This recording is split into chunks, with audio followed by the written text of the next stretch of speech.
Here's my plan to dismantle the deep state and reclaim our democracy from Washington corruption once and for all, and corruption it is. First, I will immediately reissue my 2020 executive order restoring the president's authority to remove rogue bureaucrats, and I will wield that power very aggressively. Emergency, emergency, emergency.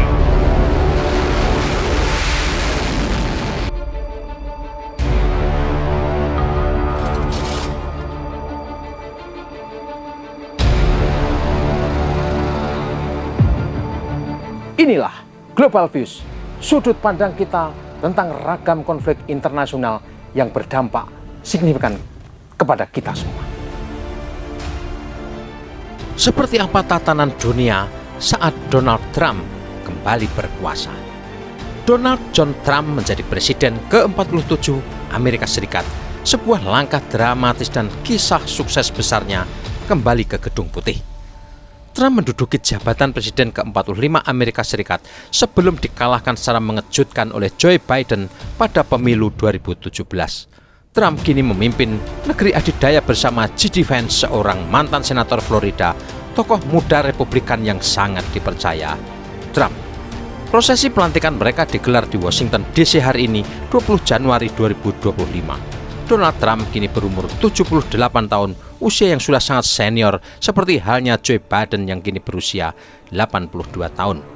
Joe Biden terpilih sebagai presiden ke-46 Amerika Serikat saat usianya juga 78 tahun. Donald Trump adalah seorang tokoh eksentrik, seorang politisi yang sangat konservatif, susah ditebak tapi berpendirian teguh. Dia memulai karir dari dunia hiburan, menjadi aktor film dan televisi, seorang flamboyan yang sekurangnya telah 3 kali menikah.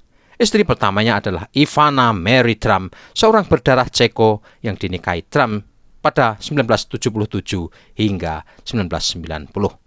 Dari Ivana, Trump memiliki putra-putri yang kini sangat dikenal di jagat bisnis maupun politik Amerika, yaitu Ivanka, Eric, dan Donald Trump Jr.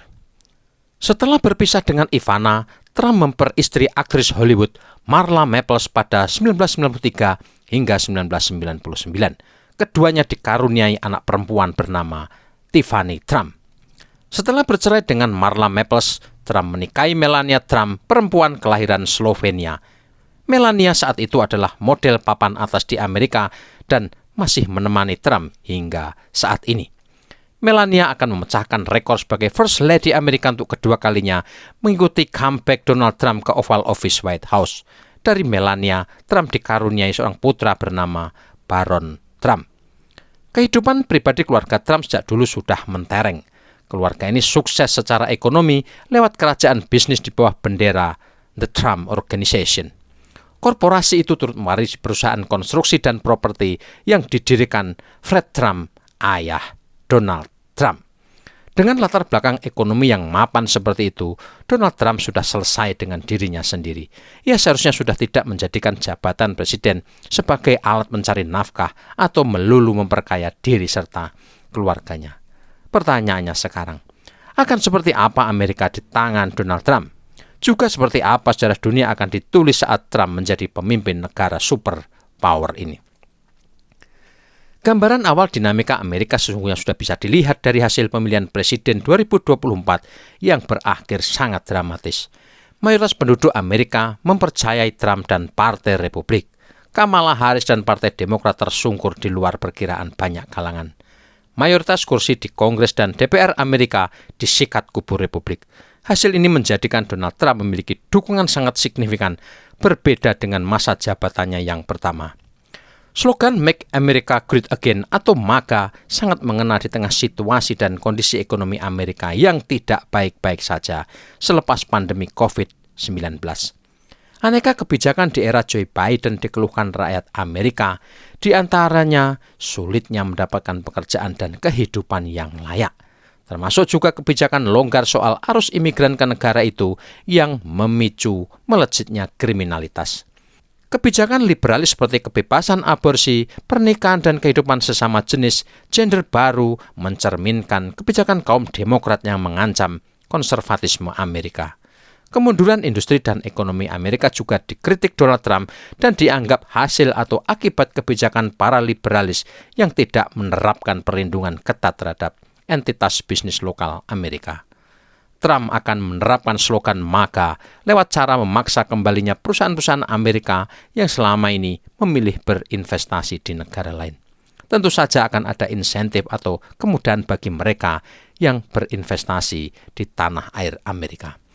Donald Trump sebagaimana di masa jabatan pertamanya menerapkan tarif tinggi untuk produk impor terutama dari Cina.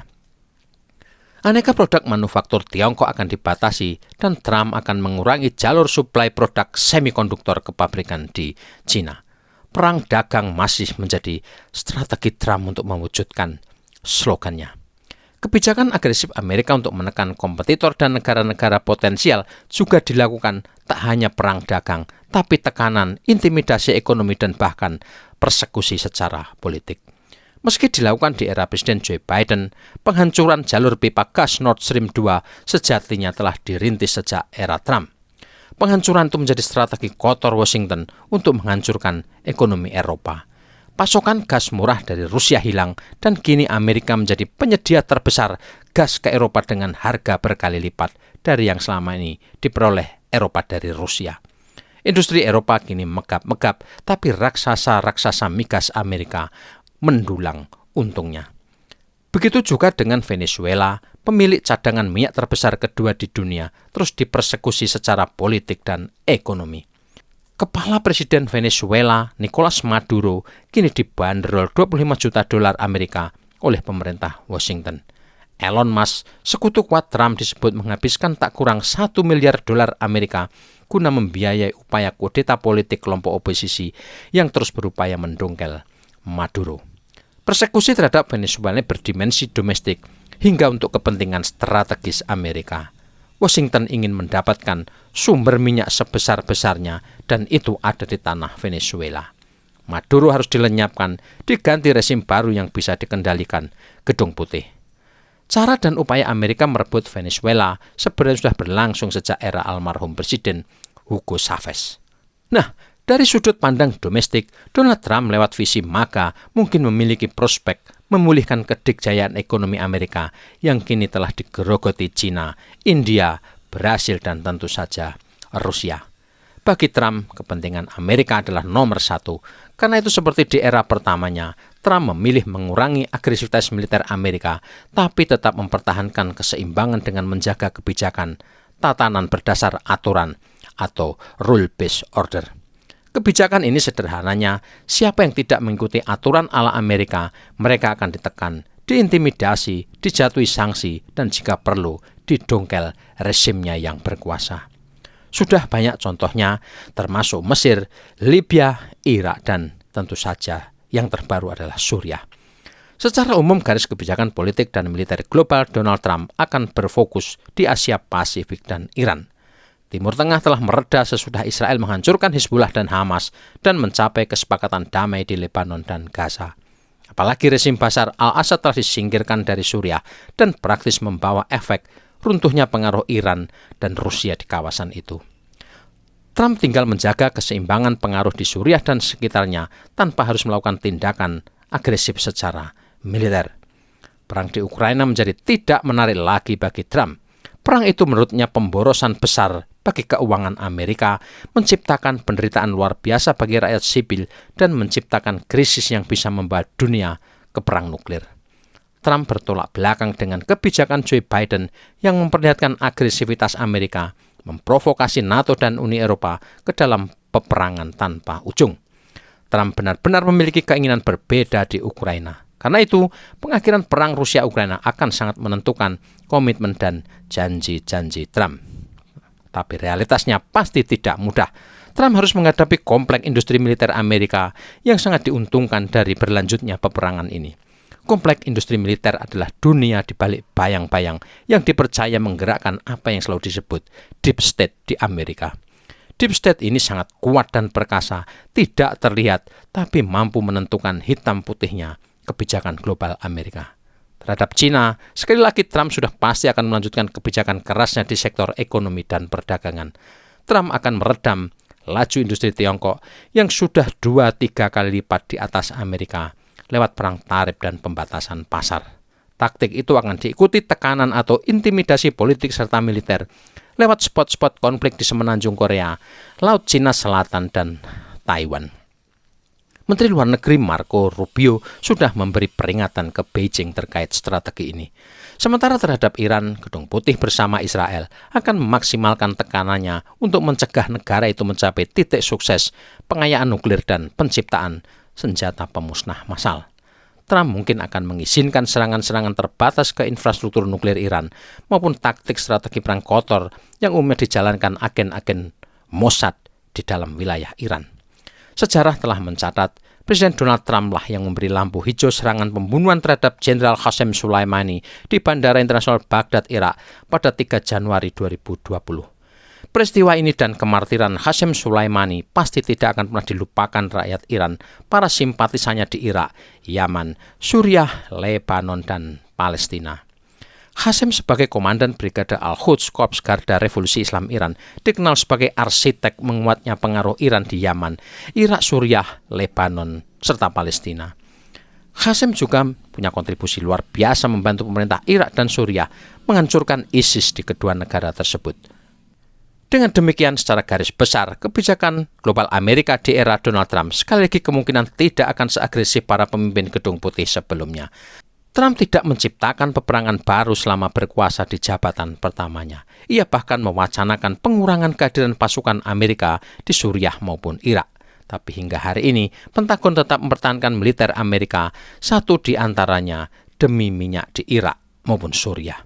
Di sisi lain, Donald Trump kini harus menghadapi realitas menguatnya blok ekonomi BRICS yang keanggotaannya berlipat ganda sejak 2023. Selain Brasil, Rusia, India, Cina, dan Afrika Selatan, keanggotaan BRICS bertambah dengan masuknya Mesir, Iran, Ethiopia, dan Emirat Arab. Indonesia menjadi negara berpopulasi terbesar keempat di dunia yang baru saja menjadi anggota penuh BRICS.